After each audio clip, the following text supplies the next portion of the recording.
Welcome back, sixth graders. Can you be patriotic and disagree with our government? In World War I, we're going to learn about how people had different viewpoints of the war, and they often got treated differently. And that's actually a topic that's important today. So this is about patriotism. What does it mean? And generally, patriotism means loyalty to your country. But what if you have a different viewpoint than the leaders in our country?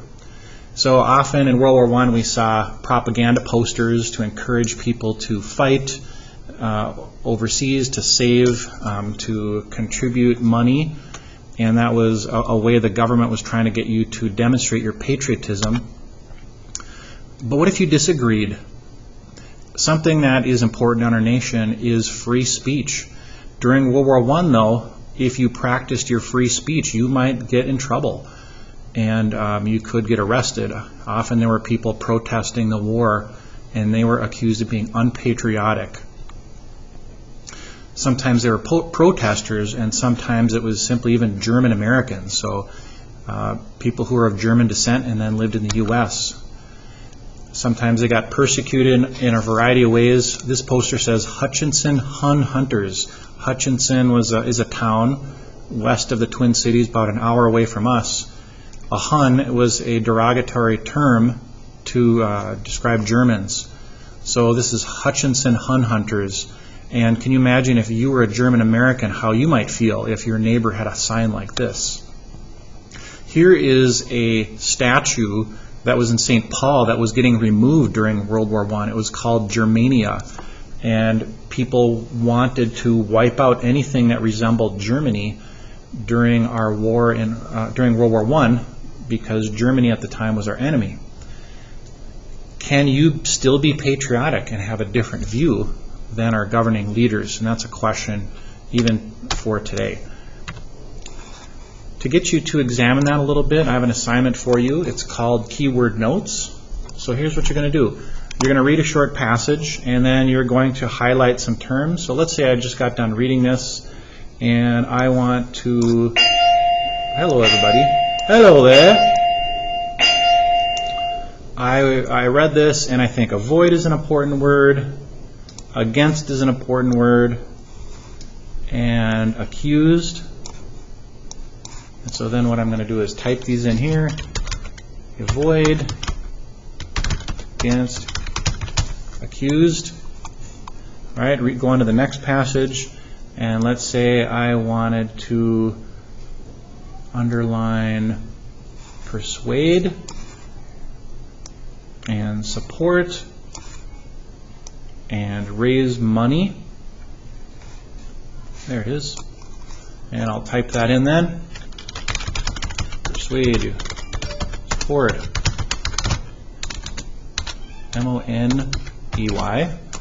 All right, and then finally, okay, how about the CPS and cracking down? And I read a little bit further down. It's talking about pressuring. So here we have CPS, cracking down, or pressured. All right. So these terms that I underlined, and I'm going to then write in this cell, are ones that I'm going to use to write a paragraph. So I wrote them in already. So avoid, against, accused, persuade, support, raise money, CPS, cracking down, and pressure. Now remember, I read all this text, and just to save time, I didn't read it out loud to you. And then what I'm going to do is put these words, so the first group of three, I'll put those in a sentence or two, the next group of three in a sentence or two, and the next group of three, put them in a sentence or two to make a paragraph that summarizes what I was reading about. So here is what I came up with. So I got avoid, against, accused, persuade, support, raise money, CPS, cracking down, and pressured. And I have, at first, Minnesotans wanted to avoid World War I. Often if people spoke out against it, they were accused of disloyalty. Propaganda was used to persuade citizens to support the war effort. People were encouraged to buy war bonds and raise money for the war. The CPS was known for cracking down on people like German Americans who were considered loyal. Actually, I don't know if I need a comma here.